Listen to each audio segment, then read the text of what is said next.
Cebu Catholic Television Network.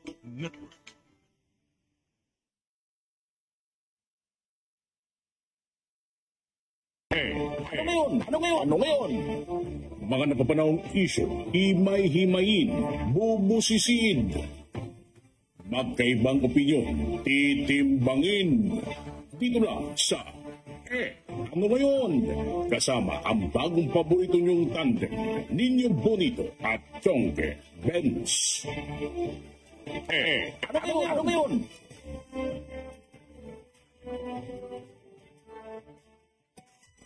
Kilala si Vice President Sara Duterte na tahimik lang sa mga isyong nasasangkot siya at ang kanyang mga kapamilya na sa serbisyo publiko rin.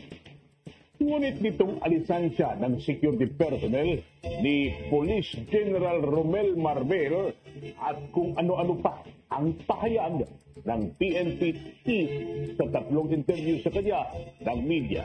Pumutok ang salubin ni Vice President Sara. Isa-isahin natin, Idol, ang laman ng sulat ng ikalawang Pangulo sa pinuno ng mga pulis. Magandang araw muna sa mga kababayan natin, mga Pilipino hindi masisinig. Ang lalim mo, Idol Chongke Benz. Alam mo, Idol Bonito, talaga naman yung mga kababayan natin Pilipino ay appreciate. Gaya ni Vice President Sara, hindi kayang tibayin ng mga isyu. Ito nga ang sustansya ng ilang sinabi sa sulat niya kay PNP Chief General Marbel. Intuto kong basahin kung anong sinulat ng ating Vice President. Englishin mo para maintindihan globally. Sabi niya, ang pagbabawas ng security personnel, Dakating ko ang mga mamang pulis. hindi nakakapekto sa aking trabaho bilang ikalawang Pangulo. Will never affect me in doing my task as a DP. Subalit, nakatatlong interview ka na patungkol sa akin. However, alligator, not once, not twice, but 3 times na. Tulo na lolo ang imong press release. Tulo na. Tulo. Kumagay naintindihan ko. I understand.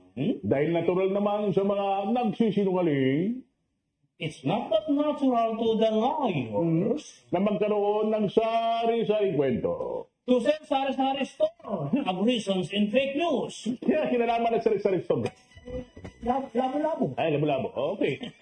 Pero, hindi ko na maatin. But I cannot stop Ang patuloy na panlilinlang the downpour of discrepancy sa ating mga kababayan to my isip countrymen. ay lalo na More so, kung ang pagsisinungaling if the fake news ay mula mismo comes from sa pinakamataas na opisyal ng kapulisan. the highest force of mamang police.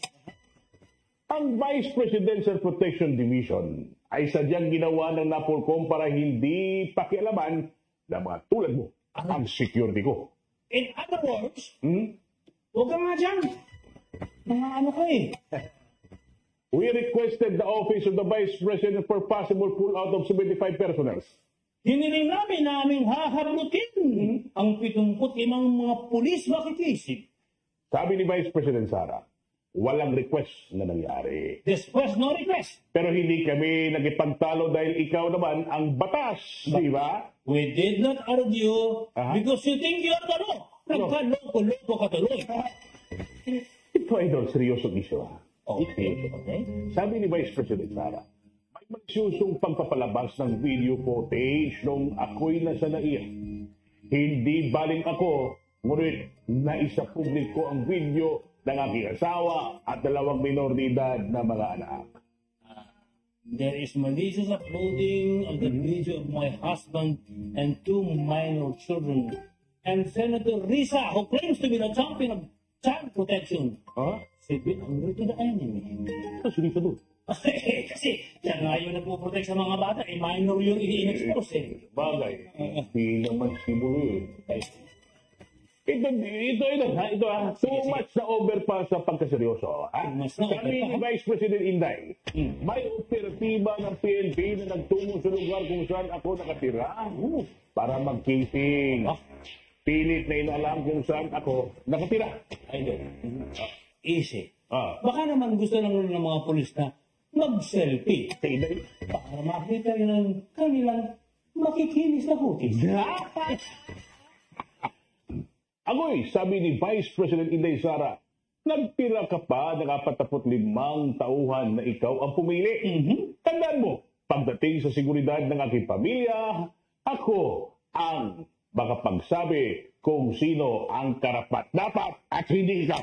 Invest in your mind when it comes to the security of my family. Only me.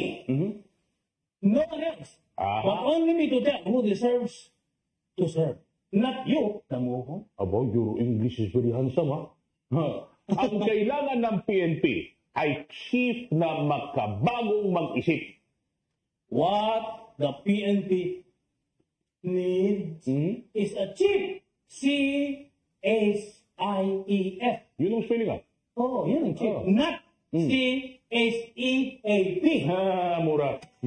With fresh ideas. Aba, mahaon at balikan natin yung sinabi ni Inday. At ng sulat.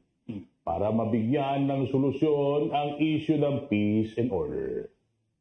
To solve the issue of ang gulo-gulo niyo, mga Romel. Hey, kung kaya ninyong ilagay sa langanin ng ating seguridad, If you can place me in danger, nag-alala ako sa uri ng harassment na kaya ninyong gawin. I'm even scared for the Kabulas to get. Sa kariwang taong bayan. To common tao. Don't be Risha. Let us spare the people from all the lies. Huwag mabiray. Don't tell. Para hindi magkabuhol-buhol ang kwento. Lagi magsabi ng totoo. Always be truthful to avoid bully. Teka, anong religion niyo? Na ano? Protektado ng nabugtong ang mga presidente at vice-presidente ng Pilipinas. Pero bakit niya pa ginawa yan? Sino ba nagutos? Si Sir o si Ma'am? O nga, ano ngayon? Ano ngayon? Mga napapanahong isyu, himay-himayin, bubusisiin.